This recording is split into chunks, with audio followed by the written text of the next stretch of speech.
$117 et 71 centimes l'once. C'est le prix que l'argent a atteint il y a quelques heures, un record absolu dans toute l'histoire de l'humanité. Et puis, en l'espace de 4 heures, $15 ont disparu.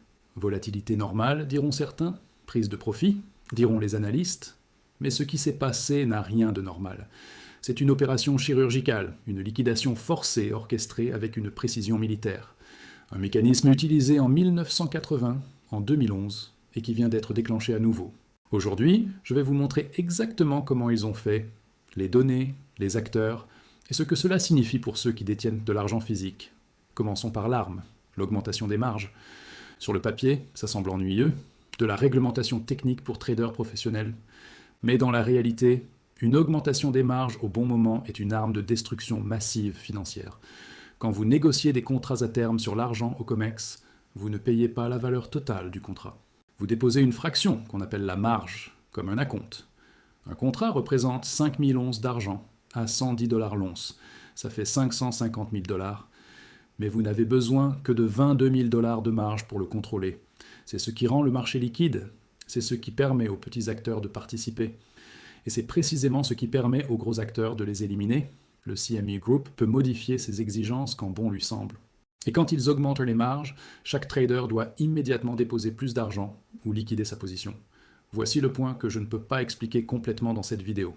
Il y a un facteur qui détermine exactement quand ces augmentations de marge sont déclenchées et révèle les véritables intentions derrière ces décisions. Je l'ai documenté dans la recherche financière, lien dans la description. Mais laissez-moi vous montrer maintenant les chiffres officiels.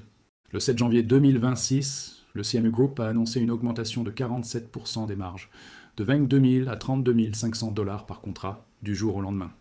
Si vous êtes un fonds avec 100 contrats, c'est 1 050 000 $ supplémentaires à verser immédiatement. Si vous êtes un petit investisseur avec 10 contrats, c'est 105 000 $ que vous n'avez probablement pas. Alors qu'est-ce qui se passe? Vous vendez, pas parce que votre analyse a changé, mais parce que la bourse a modifié les règles en plein milieu de la partie.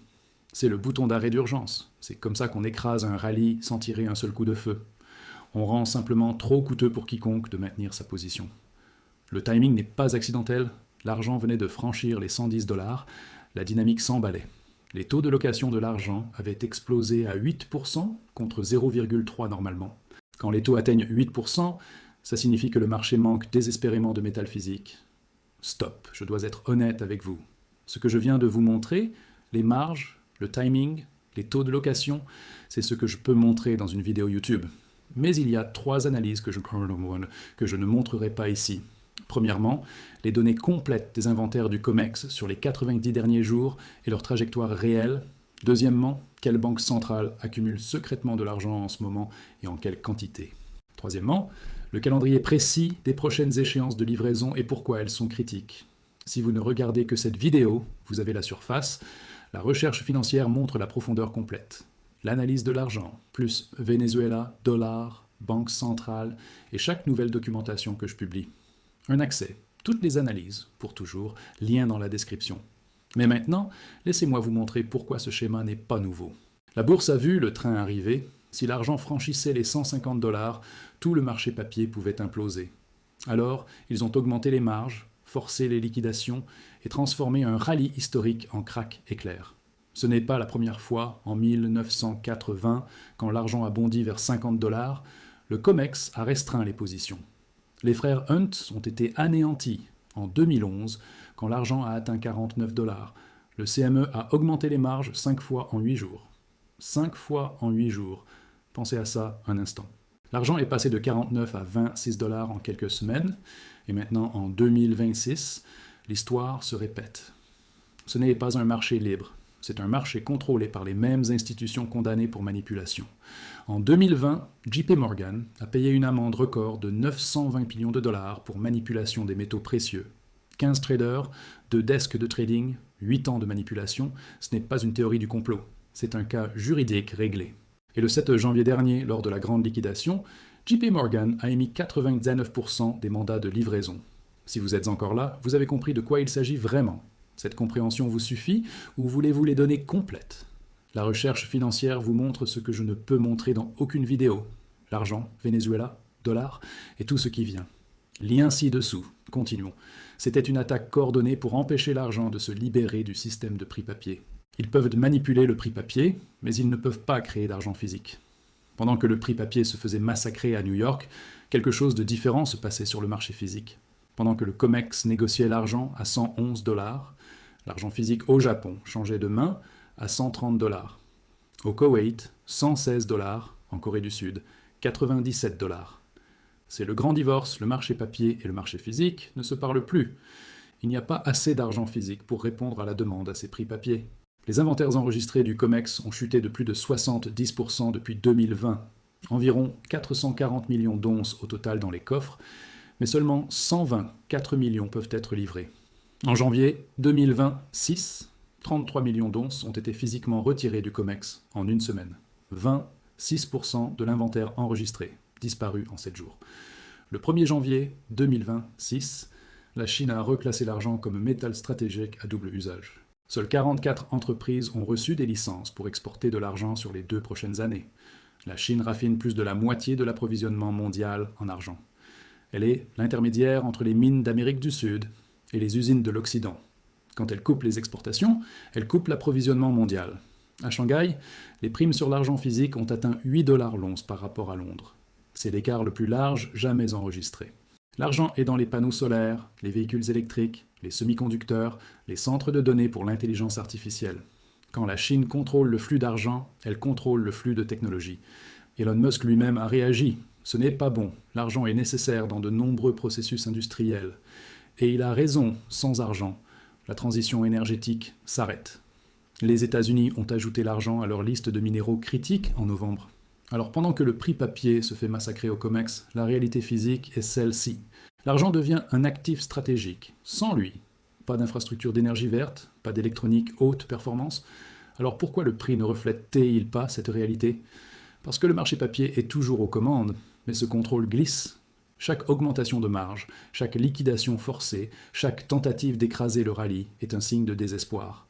Plus il manipule le prix papier, plus les gens réalisent que le prix papier est un mensonge. Et quand suffisamment de gens réalisent le mensonge, ils arrêtent de négocier du papier et commencent à acheter du physique. C'est à ce moment que le système se brise, que le COMEX est forcé de déclarer un règlement en espèces parce qu'il n'a pas le métal. Nous n'en sommes pas encore là, mais nous nous en approchons, et l'attaque que nous avons vue en est la preuve. Parlons des victimes de cette opération. Quand vous augmentez les marges de 47% du jour au lendemain, quelqu'un doit perdre. Et dans ce cas, les perdants étaient les traders qui croyaient que le rallye était réel et qui ont parié en conséquence. L'exemple le plus dramatique vient de l'Inde, dans la ville de Rajkot, un grand hub du commerce de l'argent. 44 sociétés de négoce d'argent ont officiellement déclaré faillite à la suite des hausses de marge et du krach des prix. Ces sociétés avaient des passifs combinés de 425 millions de dollars. Ce n'étaient pas de petits spéculateurs, c'étaient des maisons de négoce établies qui fonctionnaient depuis des années. Mais elles ont fait l'erreur fatale de détenir des positions papier, pas du métal physique. Elles jouaient le jeu des contrats à terme, elles étaient endettées. Et quand le CME a appuyé sur le bouton d'arrêt, elles n'ont pas pu répondre aux appels de marge. Pendant que ces sociétés indiennes faisaient faillite, le prix de l'argent physique en Inde montait en flèche. Sur le Multi-Commodity Exchange en Inde, l'argent a atteint un sommet historique le 7 janvier. Le marché physique criait « acheter », mais les traders papier se faisaient anéantir parce que la bourse avait changé les règles. Ils avaient la bonne thèse, ils avaient juste le mauvais instrument. Cette vague de faillite est un microcosme de ce qui se passe à l'échelle mondiale. Les traders exposés à l'argent papier se font écraser, pas parce qu'ils ont tort sur l'argent, mais parce que le système est conçu pour les écraser quand ils menacent le statu quo. Alors, où allons-nous à partir d'ici? Que se passe-t-il ensuite? Parce que si vous détenez de l'argent, ou si vous pensez en acheter, vous devez comprendre la fin de partie. Il y a 3 scénarios possibles. Parcourons-les. Scénario 1, le système se réinitialise à la hausse. Le marché papier admet sa défaite. Le COMEX permet au prix de monter à un niveau qui reflète la réalité physique. Ça signifie que nous pourrions voir l'argent atteindre 150, 200 $, ou même plus. C'est le cas haussier. C'est le scénario où les détenteurs d'argent gagnent gros. Mais pour que cela se produise, la bourse et les banques doivent arrêter de combattre le marché. Vu l'attaque d'aujourd'hui, ils ne sont pas encore prêts à faire ça. Scénario 2, le divorce devient permanent. Le prix papier et le prix physique ne convergent jamais. Nous nous retrouvons avec 2 marchés séparés. Le COMEX continue de négocier des contrats papier à des prix supprimés, mais personne ne s'en soucie. parce que le marché physique est passé à autre chose. L'argent physique se négocie sur un marché parallèle à des prix beaucoup plus élevés, et le marché papier devient sans importance. C'est le scénario le plus probable à mon avis, parce qu'une fois que la confiance est perdue, il est presque impossible de la regagner. Et en ce moment, la confiance dans le marché papier s'évapore. Quand les acheteurs physiques en Asie paient 30 à 40 dollars de plus que le prix du COMEX, le prix papier a déjà perdu son autorité. Scénario 3, force majeure et effondrement du système. C'est le scénario cauchemar pour le marché papier. La demande de livraison physique submerge l'approvisionnement disponible dans les coffres. Le COMEX est forcé de déclarer force majeure, il ne peut pas remplir ses obligations de livraison. Les contrats, qui sont censés aboutir à de l'argent physique, sont réglés en espèces à la place. Et quand cela arrive, tout le mécanisme de prix s'effondre.